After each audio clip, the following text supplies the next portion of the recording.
안녕하세요. 민트 오디오북의 김 작가입니다. 네, 이번엔 현진건 작가가 21살 때 쓴 작품 희생화를 소개해 드릴 텐데요. 이 작품은 구도덕에 희생된 여자라고 해서 희생화라고 제목을 붙였다고 합니다. 작가가 나중에 이 희생화를 다시 읽어보면서 지금 생각하면 곰팡내가 난다. 그러나 그 당시엔 몇 번을 고쳤으면서 감흥에 젖었는지 몰랐다 라고 말하고 있습니다. 이거는 마치 어제 저녁에 쓴 편지를 아침에 다시 읽으면 절대 보내지 못하는 편지가 되는 그런 비슷한 기분이 아니었을까요? 당시 개벽이라는 잡지의 문예부 담당이요. 현진건 작가의 삼촌이었대요. 그래서 이 희생화를 실어달라고 그렇게 떼를 썼답니다. 그러다가 성질도 내고 엄청 귀찮게 굴었나 봐요. 결국 내주겠다는 말을 듣고야 말죠.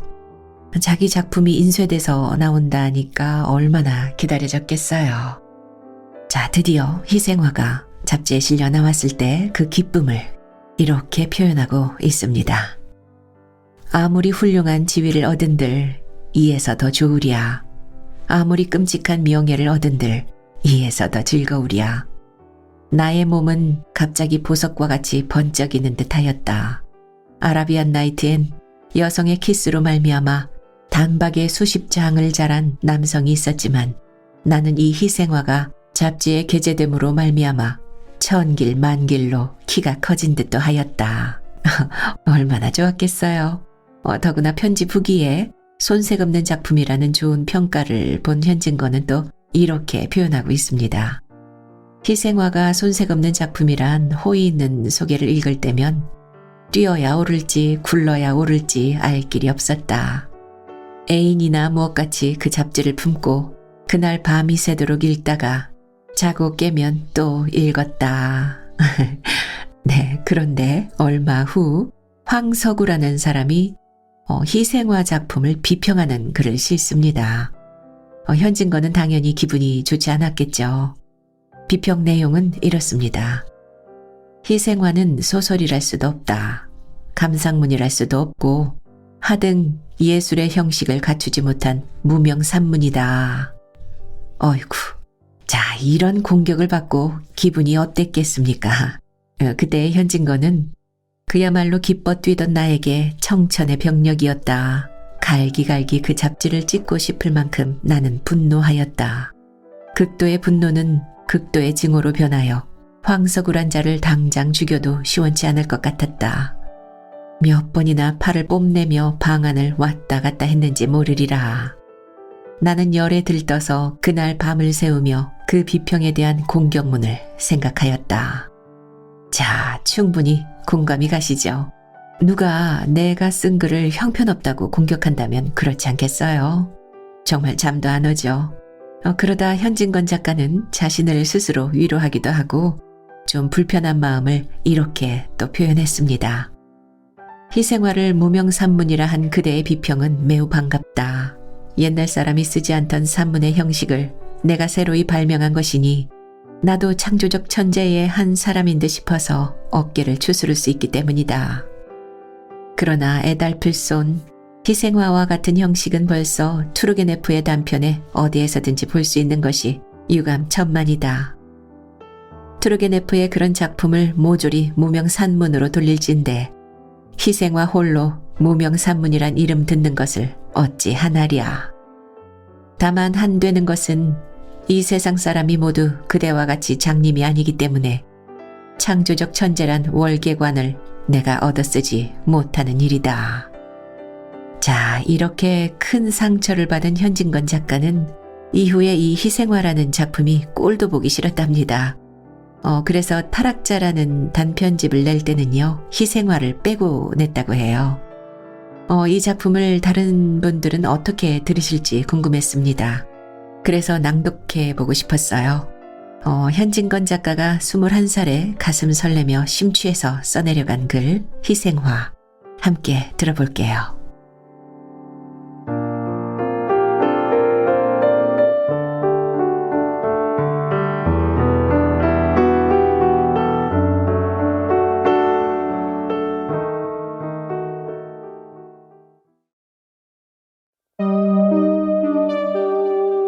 희생화, 현진건.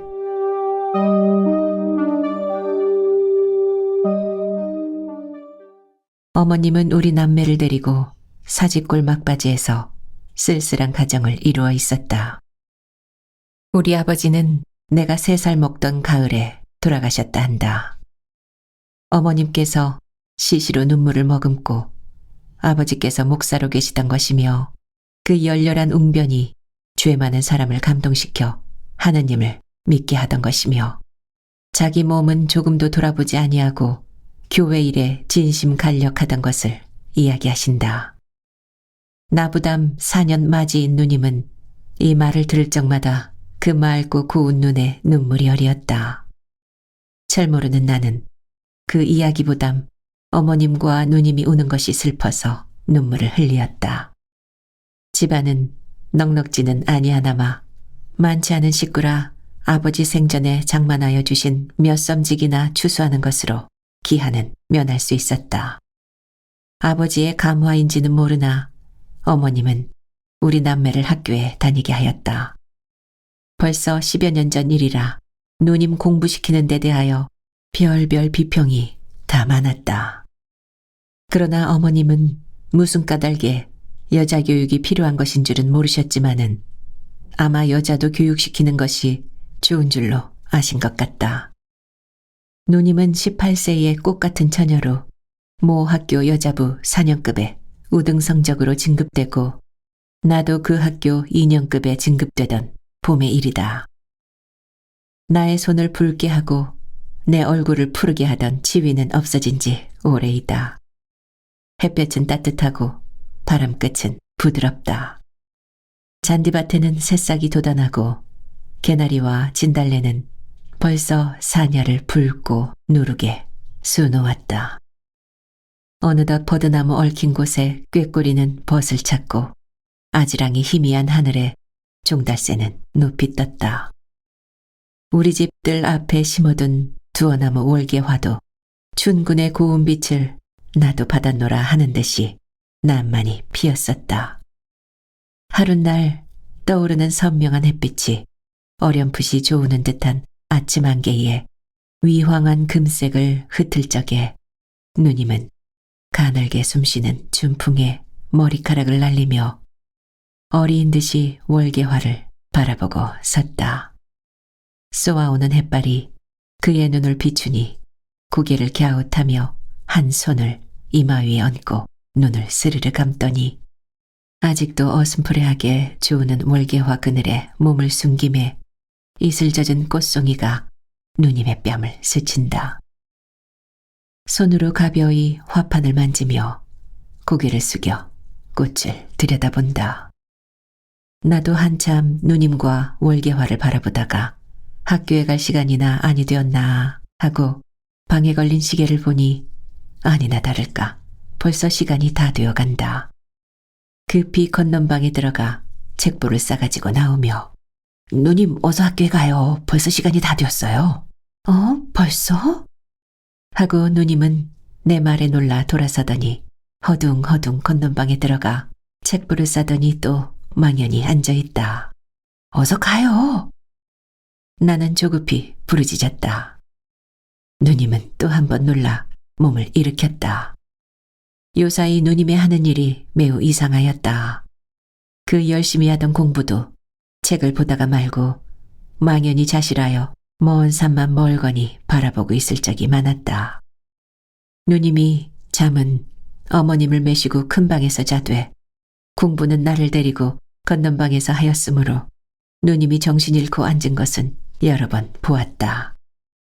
그날 밤 새로 1시나 되어 잠을 깨니 갑자기 뒤가 보고 싶었다.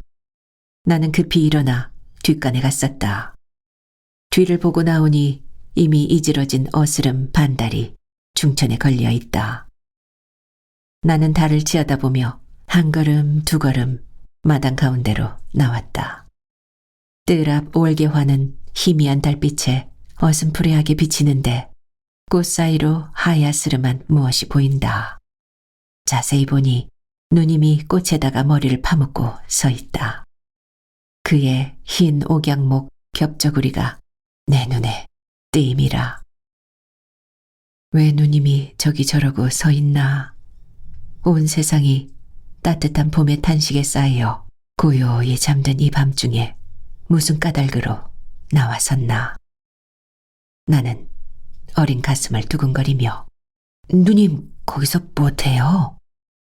내 소리에 깜짝 놀랐는지 몸을 움찔하더니 아무 대답이 없다.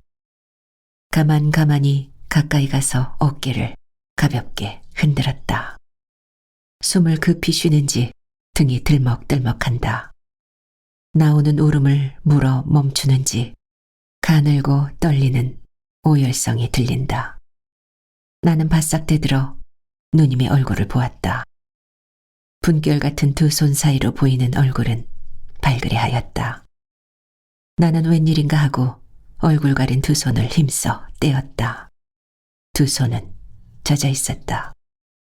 누님의 두 눈으로 눈물이 흘러내린다. 구슬 같은 눈물이 점점이 월계화에 떨어진다. 월계화는 그 눈물을 머금어 엷은 명주로 가린 듯한 달빛에 어렴풋이 우는 것 같다. 누님의 머리는 불덩이같이 더웠다. 왜 안 자고 나왔니? 하며 내 손을 밀치는 그 손은 떠는 듯하였다. 나는 목맨 소리로 누님 왜 우셔요? 네? 하고 내 눈에도 눈물이 핑 돌았다. 이슬에 젖은 꽃 향기는 사랑의 노래와 같이 살근살근 가슴을 여이고 따뜻한 미풍은 연애에 타는 피처럼 부드럽게 뺨을 스쳐 지나간다. 이런 밤에 부드러운 창자에 느낌이 없으랴. 꽃다운 마음에 수심이 없으랴. 잘 모르는 나는 누님 어서 들어가셔요 하고 누님의 손목을 이끌었다. 맥이 종작 없이 뛰는 것을 감각하였다. 누님은 눈물을 씻으며 먼저 들어가거라. 놔두고 들어갈 것이니 하였다. 대관절 웬일이야요? 어디가 편찮으셔요? 아니, 공연히 마음이 뒤숭숭하구나 하더니 한 손으로 월계화 가지를 부여잡고 이마를 팔에다 대며 흑흑 느끼어온다. 어스름 달빛은 쓰린 이별에 우는 눈의 시선같이 몽롱하게 월계화 나무 위에 흘러있다. 이틀 후 공일날 누님과 나는 창경원 구경을 갔었다. 창경원 사쿠라꽃이 한창이란 기사가 수일 전부터 신문에 게재되고 일기도 화창하므로 구경꾼이 구름같이 모여들어 넓으나 넓은 어원이 휘도록 덮여있다. 과연 사쿠라는 필대로 피어 동물원에서 식물원 가는 길 양편에는 만단 홍금을 펼친 듯하다. 국주야, 우리 동물원은 그만두고 저 잔디밭에 앉아 꽃구경이나 실컷 하자. 누님은 찬성을 구하는 듯이 나를 들여다보며 웃는다. 나도 짐승 곁에 가니 야릇한 무슨 냄새가 나던 것을 생각하고 그럽시다 라고 곧 찬성하였다. 우리는 길 옆 잔디밭 은근한 편 소나무 밑에 좌정하였다. 붉은 노을 같은 꽃다리 밑으로 지나가는 흰 옷 입은 유객들이 꽃빛에 비치어 불구스름해 보이는 것이 말할 수 없는 추능을 자아낸다. 어린 나도 따뜻한 듯한 부드러운 듯한 봄의 기쁨을 깨달아 웃는 낯으로 누님을 돌아보니 누님은 나직이 한숨을 쉬며 고개를 숙이더니 푸른 풀 사이에 흰 누름꽃을 하나 꺾어 뺨에다 대인다. 무슨 걱정이나 있는 듯이 눈살을 찌푸렸다. 나는 그날 밤에 누님이 월계화 사이에서 울던 광경을 가슴에 그리면서 유심히 누님의 행동을 살피었다. 누님이 얼굴에 수색을 띤 것이 퍽 애처로워서 무슨 이야기를 하여 누님의 흥미를 끌까 하고 곰곰 생각하며 이리저리 살피었다. 우연히 식물원 편을 바라보다가 그곳을 가리키고 누님을 흔들며 저기를 좀 보셔요 하였다. 웬일인지 누님은 깜짝 놀란다. 고운한 잠을 깬 사람에게 흔히 있는 표정으로 내가 가리키는 곳을 바라본다. 거기서 우리 학교 교복을 입은 학생 하나가 이리로 내려온다. 그는 우리 학교 4년급 급장이었다. 누님이 한참 멀거니 바라보다가 두 주파가 마주친 것 같다. 누님은 고개를 숙였다. 나는 누님의 귀 밑이 발그레진 것을 보았다. 누님이 내 무릎을 꼭 잡으며 거기 무엇이다고 날더러 보라니 간신히 귀에 들리리만큼 말하였다. 아야, 아이고 아파요. 왜 저희를 모르셔요? 그이가요. 이번에 첫째로 4년급에 진급한 이하요. 공부를 썩 잘하고 또 재주가 비범하대요. 게다가 얼굴이 저렇게 잘났겠죠? 나는 바로 내나 그런 듯이 기뻐하면서 입에 침이 없이 칭찬하였다. 누님은 부끄럽게 웃으며 왜 내가 그를 모른다디? 4년이나 한 학교에 다녔는데 그래 그 사람 보라고 사람을 흔들고 야단을 했니? 그러면요. 그런데요. 어저께 내가 누님보다 좀 일찍이 나왔죠? 집에 오니까 어머님 친구 몇 분이 오셨는데 누님 칭찬이 야단입디다. 어쩌면 인물도 그다지 잘나고 재주도 그렇게 좋을고 참 복 많이 받았습니다. 라고요. 나는 그 말을 듣고 춤이라도 출 듯이 기뻐하였어요. 저 사람도 장하지만 누님은 더 장해요. 나는 그 사람을 너무 칭찬하여 행여나 누님이 그에게 질까 보아서 또 한참 누님을 주워 올렸다. 누님은 또 얼굴을 붉히며 너는 별소리를 다 하는구나. 누가 네게 칭찬 듣고 싶다디. 우리가 이런 수작을 하는 틈에 그가 벌써 우리 앞을 지나가며 슬쩍 누님을 엿보았다. 두 시선은 또 한 번 마주쳤다. 누님의 얼굴은 갑자기 다홍빛을 띠었다. 그가 중인 총중에 섞여 점점 멀어가는 양을 누님이 물끄러미 바라본다. 그는 나가버렸다. 누님의 눈이 이리로 도는 바람에 그 사람의 뒷골을 보는 누님을 도적해보던 내 눈이 잡히었다. 너는 남의 얼굴을 왜 빤히 들여다보니? 하고 누님의 얼굴은 또다시 붉어졌다. 보기는 누가 봐요? 하고 나는 빙그레 웃었다. 그 이튿날 아침에 누님은 좀처럼 바르지 않던 분을 약간 바르며 더럽지도 않은 옷을 벗고 새 옷을 갈아입었다. 네가 오늘은 웬일이냐? 하고 어머님이 의아해하신다. 누님이 머뭇머뭇하더니 어린애 모양으로 어머님 가슴에 안기며 제가 오늘은 퍽 잘나 보이죠? 하고 웃는다. 그 웃음과 함께 누님의 얼굴에 홍조가 퍼진다. 과연 오늘은 누님이 더 어여뻐 보였다. 두 손으로 기운 없이 뒤로 큰 방문을 짚고 비스듬히 문에다 몸을 반만 실려 웃는 양이 말할 수 없이 어여뻤다. 어린 우유에 분홍물을 들인 듯한 두 뺨은 부풀어 오른 듯하고 장미꽃빛 같은 입술이 방실 벌어지며 보일 듯 말 듯이 흰 이빨이 번쩍거린다. 춘선을 그린 듯한 눈썹은 살짝 위로 치어오른 듯하며 그 밑에서 추수같이 맑은 눈이 웃음에 가는 물결을 친다. 어머님이 누님을 보고 웃으시며 언제는 못났디? 그런데 오늘은요? 누님이 되질러 묻는다. 오냐, 오늘은 더 이뻐 보인다. 어머님 정말이야요? 하고 누님은 또 빵긋 웃는다. 수색에 쌓인 희색이 드러난다. 오늘은 정말 더 이뻐 보인다. 너의 부친이 보셨던들 착히 기뻐하시겠니? 하시며 어머님의 눈에는 눈물이 스르르 어리었다.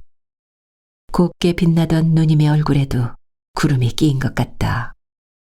그러나 얼마 안이 되어 그 구름이 쓰러지고 또다시 기쁨과 희망의 빛이 번쩍거린다. 우시는 어머님을 민망히 바라보던 누님이 지은 듯한 슬픈 어조로 어머님 마음 상하지 마셔요 하였다.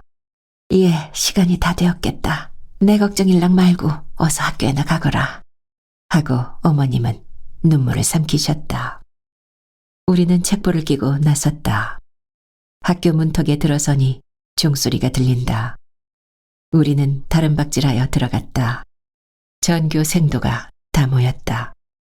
모두 행렬과 번호를 마치자 기착, 경례, 출석원 도합, 몇 명이라 하는 카랑카랑한 소리가 들리었다. 그는 4년급 급장의 소리다. 이 소리가 끝나자 여자부 편에서도 이와 같은 호령과 보고를 하는 소리가 들리었다. 그는 옥을 바수는 듯한 날카로운 소리였다. 그는 우리 누님의 소리다. 오늘은 웬 셈인지 이 두 소리가 나의 어린 가슴을 뛰게 하였다. 그 다음 토요일 하악한 후에 교회가 모인다고 4년급 생도들이 학교 문을 걸고 파수를 보며 철없는 1, 2년급들이 나가는 것을 막았었다. 우리가 늘 모이는 강당에 들어가니 벌써 이 편에는 남학생, 저 편에는 여학생이 빽빽이 앉아 있었다. 나도 거기 앉았노라니 무엇이니 하고 한참 야단들이더니 얼마 아니 되어 4년급생이 흰 종이 조각을 돌리며 지육부 간사 투표권이요. 한 장에 한 명씩 쓰시오. 하며 외친다. 내 곁에 앉은 녀석이 똑똑한 채로 유기명 투표하여 무기명 투표하여 묻는다. 물론 무기명 투표죠. 아까 외치던 4년급생이 대답한다. 저 편에서 무기명 투표란 무엇이오? 하는 녀석이 있다. 그것도 모르면서 회할 적마다 집에만 가려고 하지. 무기명 투표란 것은 선거자의 이름을 쓰지 않는 것이오. 꾸짖는 듯이 그 4년급생이 말하고 기색이 엄숙하다. 나는 무의식적으로 단박 4년급 급장의 이름을 썼다. 필경 남자부에는 최다점으로 그가 선거되고 여자부에서는 최다점으로 우리 누님이 선거되었다. 그 후부터 누님이 간사회 한다, 지육부 간사회 한다 하고 저녁 먹고 나가면 밤 9점, 10점이나 되어 돌아오는 일이 빈빈이 있었다. 그 회에 갈 적마다 안 보던 거울도 보고 늘어진 머리카락도 쓰다듬어 올리며 옷구름도 고쳐매었다. 하룻밤은 누님이 지육부 간사회 한다고 저녁 먹고 나가더니 10점 반이 되어도 돌아오지 않는다. 어머님은 별별 염려를 다 하시다가 너 누이가 여태껏 돌아오지를 않니? 회는 벌써 끝났을 것인데 너 좀 가보아라. 나는 두루마기를 입고 집을 나와 사직골 막바지로부터 광화문 통에 가는 길로 타박타박 걸어간다. 달도 없는 5월 금은밤이었다. 전등도 별로 없고 행인도 희소한 어둠침침한 길을 걸어가려니 무시무시한 생각이 난다. 나는 무서운 생각을 쫓노라고 발을 쾅쾅 구르며 하나 둘 하고 다름박질하였다. 한참 뛰어가니 숨이 헐떡거리고 진땀이 흐른다. 모자를 벗어 부채질하면서 천천히 걸어간다. 내 앞 멀지 않은 곳에 이리로 향하여 젊은 남녀가 짝을 지어 올라온다. 그는 남학생과 여학생이었다. 그와 누님이었다. 나는 가슴이 설렁하며 일종 호기심이 일어났다. 살짝 남의 집 단모퉁이에 은신하였다. 둘은 내가 거기 숨어 있는 줄은 모르고 영어로 무어라고 소근소근거리며 지나간다. 그 중에 이 말이 제일 똑똑히 들렸다. 그때는 몰랐지만 지금 생각하니 아마 이 말인 것 같다. Love is blind. 사랑은 맹목적이라죠. 라니까 누님은 소리를 죽여 웃으며 But our love has eyes. 그런데 우리의 사랑은 보는 사랑이지요. 하였다. 그들이 지나가자 나도 가만 뒤를 따랐다. 어두운 속이라 누님의 흰 적삼이 퍽 눈에 띄인다. 전등 켠 뉘집 대문 앞을 지날 때에 나는 그의 바른 손이 누님의 왼손을 꼭 쥔 것을 보았다. 나는 웬일인지 그들이 행여나 나를 돌아볼까 보아서 발자취를 죽이고 남의 담에 몸을 부비대며 꽤 멀리 떨어져 갔었다. 우리 집 가까이 와서 둘이 걸음을 멈추더니 서로 악수를 하고 또 악수를 하는 것 같았다. 연연히 서로 떠나기를 싫어하는 것 같다.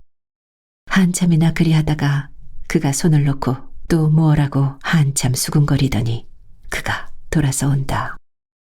누님은 우리 집 문 앞에 서서 한참 그의 가는 양을 바라보고 서 있다. 그는 또 내 곁으로 지나간다. 그의 걸음걸이는 허둥허둥하였다. 그가 지나간 후 나는 다름박질하여 집에 돌아왔다. 대문턱에 들어서니 어머님과 누님의 문답하는 소리가 들린다. 왜 그처럼 늦었니? 나는 별별 근심을 다했다. 오늘은 상의할 일이 좀 많아서. 누님이 머뭇머뭇한다. 그 애는 어디로 갔니? 같이 오지를 않았니? 오는 길에 못 봤어? 어머님이 묻는다. 그 애가 어디로 갔을꼬? 길에서 만났을 것인데. 누님이 걱정한다. 나는 안방문을 열고 시침을 뚝 따고 누님 인제 왔어요? 하고 빙그레 웃었다. 어머님은 놀라며 너 뺨에 옷에 맨 흙투성이니 웬일이냐 하신다. 담에 붙어 아니야요. 저 하고 누님을 보고 빙글빙글 웃었다. 누님의 얼굴은 또 빨개졌다. 그 후 더운 날 달밤에 누님은 친구하고 어디를 간다 하고 자주자주 나갔었다. 누님은 늘 나를 따돌리고 혼자 나갔으므로 푸른 풀 잦아진 곳과 달빛 고요한 데에서 그와 누님이 만나 꿀같은 사랑의 속살거림을 몇 번이나 하였는지 나는 모른다. 누님의 출입이 자주롭고 기색이 수상하였던지 어머님이 인제 네가 어디 나가든 꼭 네 동생을 데리고 다녀라 하신 뒤로는 누님이 집에 들면 공연히 짜증을 내며 하염없는 수색이 적막한 화용을 휩쌌었다. 그리고 때때로 머리가 아프다 하며 이불을 쓰고 누웠었다. 하루는 우리가 점심을 마친 후 누님이 날더러 너 나하고 남산공원에 산보 가련? 하였다. 그때는 6월 염천이라 더운 기운이 사람을 찌는 듯하였다. 나도 거기 가서 서늘한 공기도 마시고 무성한 초목으로부터 뚝뚝 뜯는 쥐색에 땀난 몸을 씻으리라 생각하고 곧 네 하였다. 우리는 광화문 통해서 전차를 타고 진고개를 거쳐 남산공원을 올라갔었다. 저편 언덕 위에 그가 기다리기 지리하다 하는 듯이 앉았다가 일어섰다가 하는 것이 보였다. 누님이 갑자기 돌아서 나를 보며 너 이거 가지고 진국에 가서 과자 좀 사와, 응? 하며 돈 20전을 주었다. 나는 급히 진국에로 나왔다. 얼른 과자를 사가지고 가 본즉 그와 누님은 그림자도 보이지 않는다. 어디로 갔을까? 나는 누님이 무슨 위험한 곳에나 간 것 같이 가슴이 팔딱거리었었다. 이리저리 아무리 살펴도 그들은 없다. 나는 이편으로 기웃기웃 저편으로 기웃기웃 하였다. 한참이나 취색이 어린 남산 정상을 치어다보다가 또다시 걸어갔었다. 한동안 걸어가도 보이지 않는다. 아이고 어디로 또 그만 가버렸어. 이리로는 아마 아니 갔나 보다. 하고 돌아서 오던 길로 돌아온다. 갔던 길로 돌아오려니 퍽 먼 것 같다. 에이, 그동안에 내가 퍽도 걸었네. 그동안에 내가 퍽도 걸었네. 속으로 중얼중얼하였다. 굴딱지가 나니까 더 더운 것 같다. 대기는 횃불에 와글와글 끓는 것 같다. 나는 이 대기에 잠기어 몸이 삶아지는지 땀이 줄줄 흘러내리고 숨은 헐떡헐떡 차오른다. 모자를 벗으니 머리에서 김이 무럭무럭 난다. 나는 부글부글 고여오르는 심수를 억지로 참으며 아까 그가 있던 곳까지 돌아왔다. 어디로 갔을까? 저리로 가보자. 혼잣말로 투덜거리고 아까 갔던 반대 방향으로 걸어갔었다. 한동안 걸어가도 그들은 또 보이지 않는다. 참고 참았던 짜증이 일시에 폭발이 되었다. 잔디밭에 털썩 주저앉아 엉엉 울었다. 풀들을 쥐어뜯으며 한참 울다가 하도 내가 어린애 같은 것이 부끄럽고 우스웠다. 그렁그렁한 눈물을 씻고 히히 한번 웃은 뒤 이리저리 또 살펴보기 시작하였다. 저편 좀처럼 사람 눈에 띄지 않을 소나무 그늘 밑에 그들이 나란히 앉아있는 것을 보았다. 나는 잃었던 부배를 발견한 듯이 기뻐하였다. 누님 거기 계셔요. 고함을 지르고 뛰어가려다가 에이라 무슨 이야기를 하는지 좀 엿들이리라 하고 어느 밤에 그들의 뒤를 따라가던 모양으로 가만 걸어 가까이 갔었다. 한낮이므로 유객 하나 없고 바람 한 점 불지 않는다. 더운 공기는 기름 언 것 같이 조금도 파동이 없다. 남이 들을까 보아서 가만히 하는 이야기도 낱낱이 내 귀에 들리었다. 물론 그렇게 해야죠. 그런데 요사이는 어째 볼 수가 없어요? 그가 말하였다. 어머님께서 어디 나가게 하셔야죠. 나가거든 꼭 네 동생을 데리고 다녀라 하시겠죠. 그래서 오늘도 같이 왔죠. 그리고 누님이 웃으며 말을 이어 딴 이야기 하느라고 잊었구려. 기다리신다고 오죽 지리하셨겠어요. 1시간이나 넘어 기다렸어요. 오늘도 아마 못 오시는가 보다 하고 그만 가버릴까까지 하였어요. 네? 가버릴까 하였어요? 제가 언제 약속 어긴 일이 있어요? 저는 어찌 급했던지 점심을 먹는데 밥이 입으로 들어가는지 코로 들어가는지 몰랐어요. 둘이 웃는다. 나도 웃었다. 나는 어린애가 꽃에 앉은 나비를 잡으려 간 때에 가는 걸음걸이로 한 걸음, 두 걸음 가까이 갔었다. 사랑하는 이들은 달디단 이야기에 얼이 빠져 사람 오는 줄도 모른다. 그들 앉은 소나무 뒤에 살짝 붙었었다. 두 어깨는 닿아 있고 누님의 풀린 머리카락이 그의 뺨을 스친다. 그와 누님의 눈과 입에는 정이 찬 웃음이 넘친다. 그러다가 두 손길을 마주잡고 실심한 사람 모양으로 멀거니 서로 들여다본다. 누님의 몸으로부터 발산하는 따뜻하고 향기로운 기운에 나도 쌓인 것 같았다. 나는 와락 달려들며 누님 여기 계셔요? 나는 어디 가셨다고? 아 사람 애도 퍽도 먹이시지. 둘은 깜짝 놀래었다. 누님의 모시적삼이 달싹달싹 하는 것을 보고 누님의 가슴이 팔딱거리는구나 하였다. 그는 시치미를 뚝 따려 하였으나 부끄럼이란 원소가 얼굴에 퍼뜨리는 붉은 빛을 감출 길이 없었다. 에이그, 나는 누구라고 퍽도 놀랐다. 누님은 두근거리는 가슴을 한 손으로 어루만지며 말하였다. 누님이 그를 향하며 이 애가 제 동생이에요. 아직 철이 안 나서 많이 사랑해 주셔요. 한 뒤에 나를 보고 그를 눈으로 가리키며 너 이 보고 이 홀랑은 형님이라 하여라. 어째서 형님이라 해요?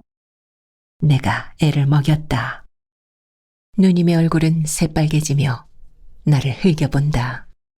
왜 누님 성나셨어? 그러면 형님이라 하죠. 하고 어리광을 부리며 형님 누님 과자 잡수셔요. 하고 쥐었던 과자를 앞에 내놓았다. 누님이 나를 보고 방글에 웃으며 우리는 먹기 싫으니 또 혼자 저쪽에 가서 먹고 있거라. 우리 갈 때 부를 것이니. 나도 길게 방에 놀기가 싫었다. 과자를 쥐고 나와 풀밭에 앉아 먹으면서 혼잣말로 내 뱃속에 영감쟁이가 12이나 들어앉았는데 어린애로만 여기지 하고 웃었다. 그 긴긴 해가 벌써 서산에 걸리었다. 낙조에 비치는 녹소와 방초는 불이 붙은 것 같이 붉어 보인다. 나도 이 동안에 퍽도 심심하였다. 풀을 자리 삼아 눕기도 하고 기지개도 켜고 몸을 비입이 틀기도 하며 곡조도 모르는 창가를 함부로 부르기도 하였다. 이제 나올까 저제나 부를까 고대고대하여도 그 둘의 그림자는 어른도 아니한다. 무슨 이야기가 그렇게 많은고. 이미 사랑하는 사람끼리의 이야기는 끝이 없는가 보다. 벌써 이야기한 것이 수만 마디가 넘건만은 말 몇 마디 못하여 해는 어이 수이 가나 하는 것이다. 남산 밑 풀과 나무에 빛나던 붉은 빛은 점점 걷히고 모색이 가물가물 쳐들어온다. 햇빛은 쫓기어 남산 정상을 향하여 자꾸 기어 올라가더니 남산 맨 꼭대기에 옴츠리고 앉았을 뿐이다. 검푸른 저문 빛이 남산 밑을 에워싸자 정상에 비치는 햇빛조차 쓰러지고 저편 하늘의 붉은 노을이 흰 구름을 붉고 누렇게 물들인다. 나는 참다 못하여 몸을 일으켜 그곳으로 갔다. 어두운 빛에 놀랐는지 그들도 일어섰다. 나는 걸음을 멈추고 나무로 깎아 세워놓은 사람 모양으로 주춤 섰다. 누님의 걱정스러운 떨리는 소리가 나의 이막을 울림이라. 케이씨, 우리가 목전의 즐거움만 다행히 여겨 그냥 이리 지내다가는 우리의 꿀 같은 행복이 끝에는 소태 같은 고통으로 변할 것 같아요. 우리 각각 꼭 아까 말한 것과 같아야 됩니다. 아무렴요. 꼭 그리야 될 터인데 아까도 말했지만 우리 집은 워낙 완고라. 그의 말은 떨리었다. 나는 가슴이 선뜻하였다. 무슨 말을 하였나, 무슨 일을 하려는가. 엿듣지 못한 것이 한이 되었다. 둘은 이리로 걸어온다. 누님의 눈은 약간 발그레하였다. 그 고운 뺨에 눈물 흔적이 보였다. 나는 또 웬일인가 하고 가슴이 선뜻하였다. 그날 밤에 나의 어린 소견에도 별별 생각을 다하고 씩씩이 잠도 잘 자지 못하였다. 내가 어렴풋이 잠을 깰 적마다 큰방에서 어머님과 누님이 무엇라고 이야기하는 소리가 간단없이 들렸다. 새로 한 점이나 되어 내가 또 잠을 깨니 큰방에서 훌쩍훌쩍 우는 소리가 들린다. 울음 섞인 어머님의 말소리가 난다. 그래, 네가 요사이 늘 탈기를 하고 행동이 수상하더라. 나는 허락한다 하더라도 만일 그 집에서 안 된다면 네 신세가 어떻게 되니? 네가 다만 하나 있는 어미 몰래 그 사람과 약혼한 것이 괘씸하다. 아비 없이 너를 금옥같이 길러내어 이런 일이 날 줄이야. 남편 없다고 너까지 나를 업소히 여기는 게지. 누님은 흑흑 느끼며 어머님 잘못하였습니다. 뭐라고 말씀을 여쭤야 좋을지. 친기도 전에 말씀 여쭈기도 부끄러운 일이고 지난 뒤에는 몇 번이나 말씀 여쭈려 하였지만 입이 잘 떨어지지를 않았어요. 들어주셔요. 암만 어머님이라도 그때는 부끄러웠어요. 이젠 서로 약혼까지 해놓았으니 몸과 마음이 달아 부끄럼도 돌아볼 수 없게 되었어요. 그래서 뻔뻔스럽게 여쭌 것이에요. 어머님 말씀같이 그가 저를 잊을 리는 없어요. 버릴 리는 없어요. 그다지 다정한 그가 그럴 리가 있다고요? 어제 공원에서 단단히 맹세하였습니다. 각각 부모님께 여쭈어 들으시면 이 위에 더 좋은 일이 없거니와 만일 그렇지 않거든 멀리 달아나겠다고요. 배가 고프고 옷이 차더라도 부모도 못 보고 형제도 못 보더라도 둘이 같이만 있으면 행복이라고요. 온갖 곤란과 갖은 고통을 달게 겪겠다고요. 정말 그래요. 저도 그 없으면 미칠 것 같아요. 어머님이 허락을 아니하신다 할 것 같으면 저는 이 세상에 살아있을 것 같지 않아요. 밀어오는 물을 막았던 방축을 무너버릴 때에 물밀듯이 누님이 말하였다. 흔히 순결한 처녀가 사랑의 불을 가슴속에 깊이 숨겨두고 행여나 남이 알까 보아서 전전긍긍하며 홀로 간장을 태우다가도 한번 자기 친한 이에게 발설하기 시작하면 맹렬히 소회를 베푸는 것이라. 나는 가슴을 울렁거리며 안방에 건너왔다. 누님은 어머님 무릎에 머리를 파묻고 울며 어머님은 누님의 등에다 이마를 대고 운다. 나도 한참 초연히 섰다가 어머님 곁에 앉았다. 어머님을 흔들며 목맨 소리로 어머님 우지 마셔요. 이 말을 마치자 가슴이 찌르르해지며 흐르는 눈물을 금할 길이 없었다. 어머님은 눈물을 삼키고 누님을 흔들며 예, 그만 그쳐라. 누님은 더 설게 운다. 예, 난 부끄럽다. 그만둬라. 오니야, 네 원대로 하마. 그도 한번 데리고 오너라. 어머님은 그만 동것을 빼었다.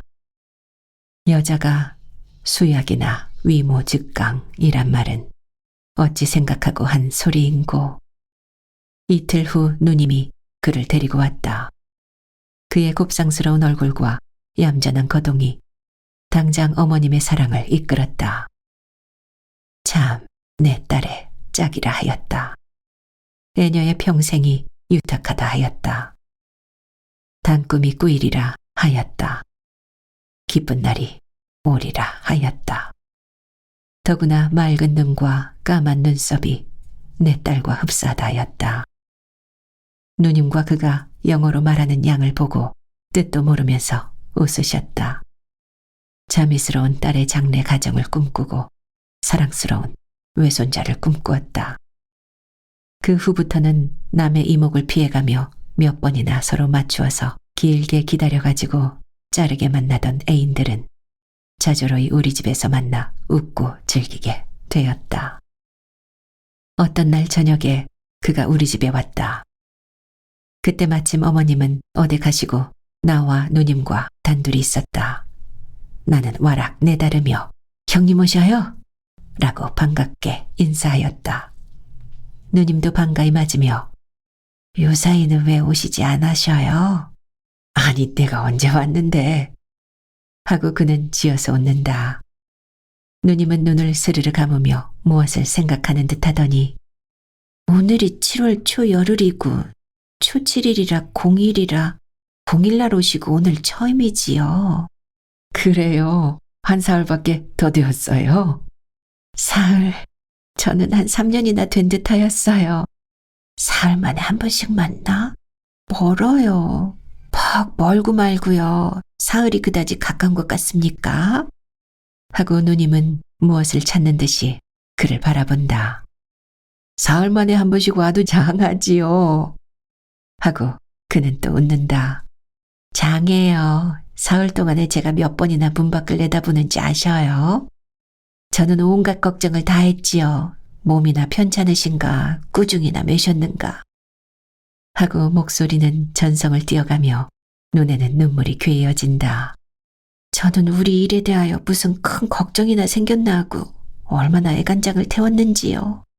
하고는 눈물이 그렁그렁 넘쳐 흐른다. 아니야요. 여하간 죄 없이 잘못하였습니다.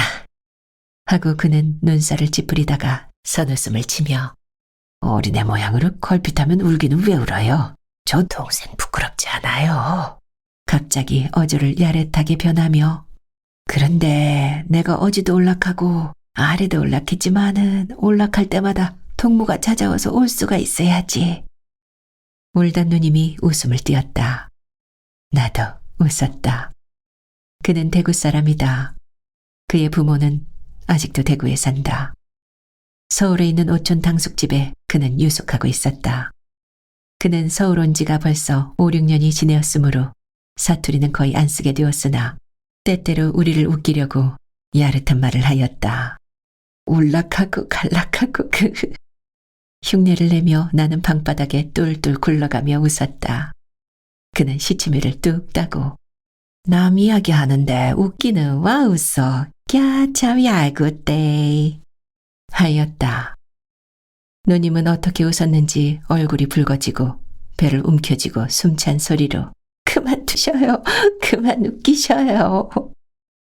한참 동안 우리는 이렇게 웃고 즐기다가 나를 누님이 또 무슨 심부름을 시켰다.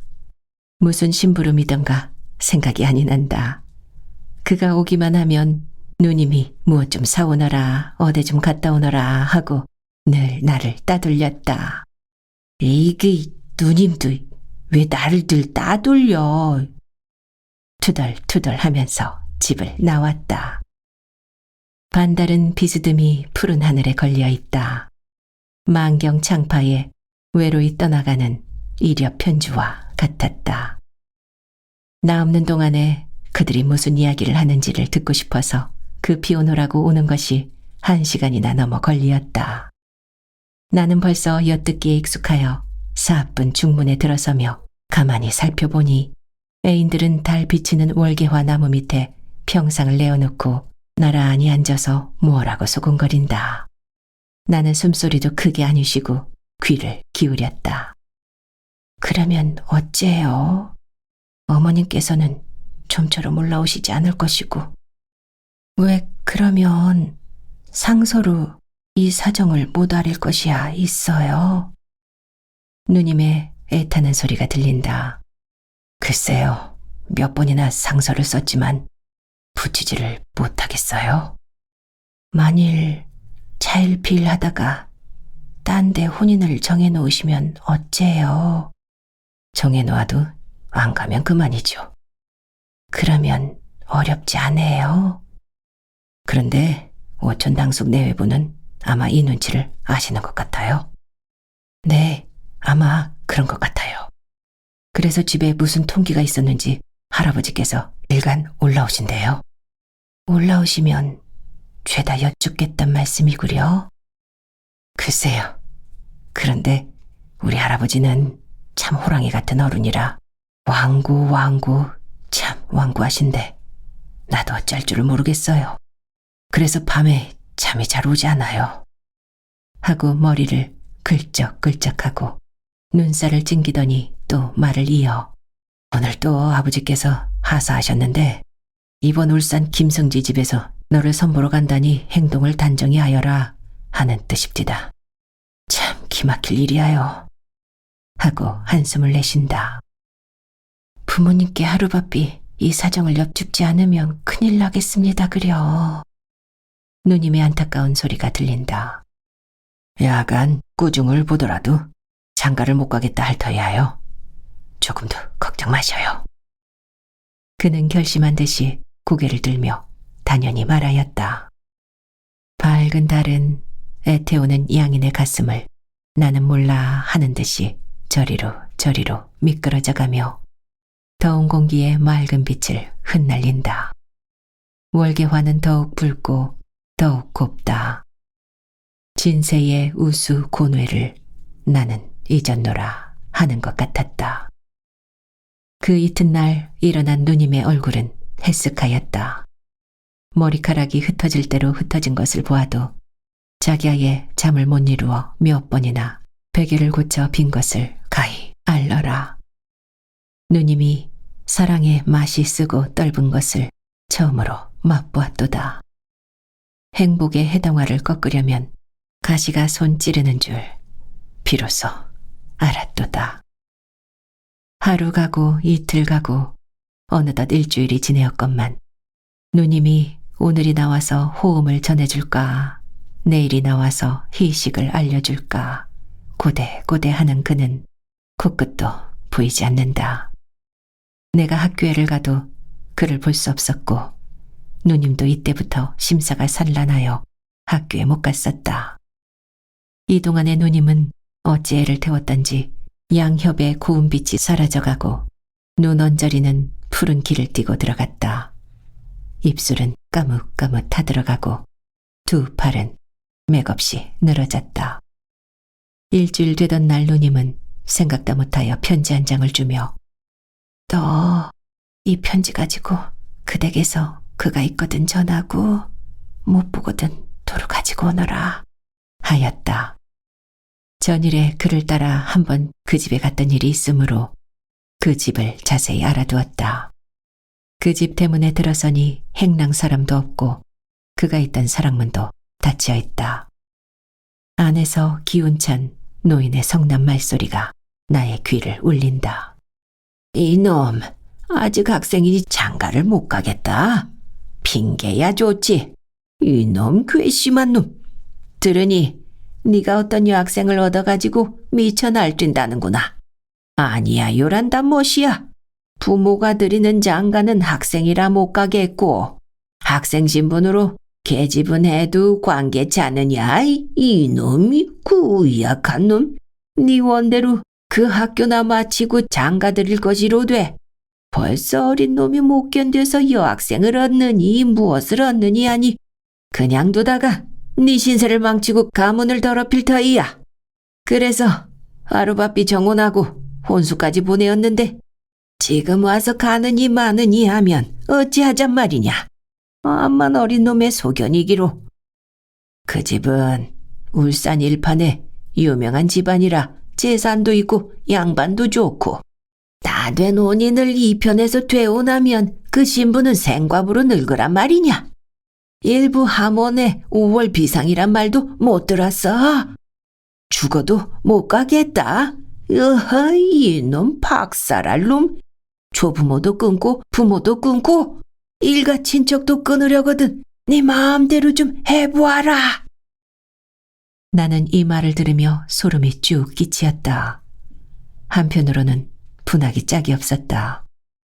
깨끗한 누님이 이다지 모욕을 당한 것이 절절히 분하였다. 곧 들어가 분풀이나 할 듯이 작은 눈을 홉뜨고 고사리 같은 손을 불끈 쥐었다. 으허 이놈 괘씸한 놈. 에이 화나. 거기네 두루막네. 하는 그 노인의 우렁찬 소리가 또 들린다. 나는 간담이 서늘하였다. 그 노인이 신을 찍찍 끌고 이리로 나오는 것 같다. 나는 무서운 증이 나서 급히 다름박질하여 그 집을 나왔다. 그날 밤 어머님 잠드신 후 누님이 살짝 내게로 건너와서 예, 너 본대로 좀 이야기하여 다고, 응? 이 말을 하는 누님의 얼굴은 고뇌와 수괴의 빛이 보인다. 어린 동생에게 애인의 말을 물어도 부끄러워하였다. 나는 입을 다물고 묵묵히 앉았었다. 차마 그 이야기를 할 수가 없었다. 왜? 또 심술이 났니? 어서 이야기를 좀 하려무나. 편지를 도로 가지고 온 것을 보니 형님을 못 만났니? 만나도 못 전했니? 혹은 무슨 일이 났더냐? 남의 속 그만 태우고 어서 좀 이야기하여 다고. 가련한 네 누이의 청이 아니냐. 이 말소리는 애완 처량하였다. 나의 어린 가슴이 찌르는 듯하며 눈물이 넘쳐나온다. 이다지 정다이구는 누님의 가슴에 그리던 꿀 같은 장래가 물거품에 돌아가고 만 것이 슬펐음이라. 그리고 순결한 우리 누님이 그 노인에게 어떻다든가 계집을 했다든가 하는 더러운 소리를 들은 것이 이가 떨리었다. 나는 비분한 어조로 그 집에서 들은 것을 이야기하였다. 정신없이 듣고 있던 누님은 내 말이 끝나자 기운 없이 쓰러지며 이 이야기를 들을 적부터 괴였던 눈물이 불덩이 같은 뺨을 쉴 새 없이 줄줄 흘러내린다. 누님, 누님 하고 나도 누님의 가슴에 안기며 울었다. 이럴 즈음에 누가 대문을 가벼이 흔들며 떨리는 소리로 S씨, 주무셔요 한다. 누님은 이 소리를 듣고 얼른 일어났다. 애인의 음성은 이럴 때라도 잘 들리는 것이다. 나올 듯 나올 듯한 울음을 입술로 꼭 다물어 막으며 급히 나갔다. 대문 소리가 나더니 K씨 오셔요 하며 우는 소리가 들린다. 나도 나갔다. 둘은 서로 붙들고 눈물비가 요란히 떨어진다. 누님이 울은 반, 말 반으로 저는 또다시 못 배울 줄 알았지요 하였다. 그도 흑흑 느끼며 다 내 잘못이에요 하였다. 저 까닭에 오늘 매우 꾸중을 매셨지요. 어떻게 알았어요? 누님이 내가 편지를 가지고 그 집에 갔다가 내가 들은 이야기를 하였다. 그리고 우는 소리로 좀 들어가셔요 하였다. 아니에요. 명일은 할아버지께서 꼭 데리고 가실 모양이에요. 지금 곧 멀리 달아나려고 합니다. 그래서 이런 말이나 몇 마디 할 양으로 왔어요. 누님은 자기의 귀를 의심하는 듯이 네, 멀리 가셔요? 부모도 버리시고 형제도 버리시고 멀리 가셔요? 제 신세는 벌써 불쌍하게 되었습니다. 불쌍한 저 때문에 전정이 구만리 같은 당신을 또 불행하게 만들 것이 무엇이 있습니까? 전랑 영영히 잊으시고 부모님 말씀으로 장가드셔요. 장가드시는 이하구나 100년이 다 진토록 정다운 짝이 되어주셔요. 아들 낳고 딸 낳고 저의 모든 것을 바쳐도 당신이 행복되신다면 그만이 아니에요. 곧 당신의 기쁨이 제 기쁨이 아니에요. 당신의 행복이 제 행복이 아니에요. 한숨 쉬고 눈물 흘리면서도 당신의 행복의 그늘에서 웃어볼까 합니다. 열정찬 눈으로부터 하염없이 흘러내리는 눈물에 적막한 화용이 아롱진다. 아, 애쓰씨를 내 손으로 행복하게 만들고 나 혼자 행복을, 사랑을 떠나 행복이 있을까요? 나에게 행복을 줄 애쓰씨가 눈물바다에 허우적거릴 때 나 혼자 행복의 정상에서 내려다보며 웃을 수가 있을까요? 없어요. 애쓰씨 없고는 나 혼자 행복을 누릴 수가 없어요. 제 불행은 제 손으로 만든 것입니다. 그러나 우리가 오늘날 이렇게 된 것이 당신의 잘못도 아니고 저의 잘못도 아니에요. 그 묻고 썩은 관습이 우리를 이렇게 만든 것입니다. 그렇지만 저 때문에 당신의 마음을 수란하게 만든 것 같아서 어떻게 가엾고 애달픈지 몰라요. 그런데 이 위에 더 당신을 영영히 불행하게 하겠어요. 당신이 행복되신다면 저는 오늘 죽어도 아깝지 않아요. 안 될 말씀입니다. 그런 말씀을 들을수록 기가 막혀요. 해야 늘 그 말이니까 길게 말할 것 없이 나는 가겠어요. 애쓰씨, 부디 안녕히. 그는 흐르는 눈물을 씻으며 결심한 듯이 돌아서 가려 한다. 개씨. 안타까운 떠는 소리로 부르더니 북받쳐 나오는 울음이 말을 막는다. 그는 또 한 번 돌아다보고 애쓰씨, 부디 안녕히. 말을 마치자 그는 떨어지지 않는 발길을 돌려 마음은 이리로 몸은 저리로 멀어져 간다. 나는 심장을 누가 칼로 싹싹 에이는 것 같았다. 그 후 그는 어디로 갔는지 영영이 소식을 들을 수가 없고 누님은 시름시름 병들기 시작하여 날이 가고 달이 갈수록 병은 점점 깊어온다. 이슬 젖은 연화같이 불구스름하던 얼굴이 청색 창경에 비치는 이화처럼 해쓱하였다. 익어가는 임금같이 혈색 좋던 살이 서리 맞은 황엽처럼 베베 말라간다. 거슴츠레한 눈은 흰 눈물에 붉어졌다. 그러다가 차마 볼 수 없이 바싹 말라버렸다. 마치 백골을 엷은 백지로 덮어두고 물을 흠씬 품어놓은 것 같이 되고 말았다.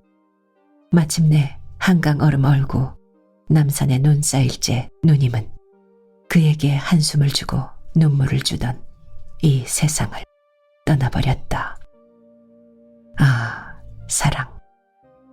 아, 사랑의 불화. 네가 부드럽고 따뜻한 듯함으로 철없는 청춘들은 그의 연하고 부드러운 심장에 너를 보배만 여겨 강직난다. 잔인한 너는 그만 그 심장에다 불을 붙인다.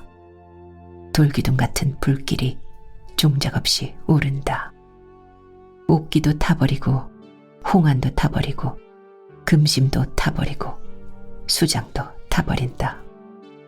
방 안에 켰던 촛불 호련히 꺼지거늘 웬일인가 살펴보니 초가 벌써 다 탔더라. 양협이 젖던 눈물 갑자기 마르거늘 무슨 연유 묻쨌더니 숨이 벌써 끊쳤더라.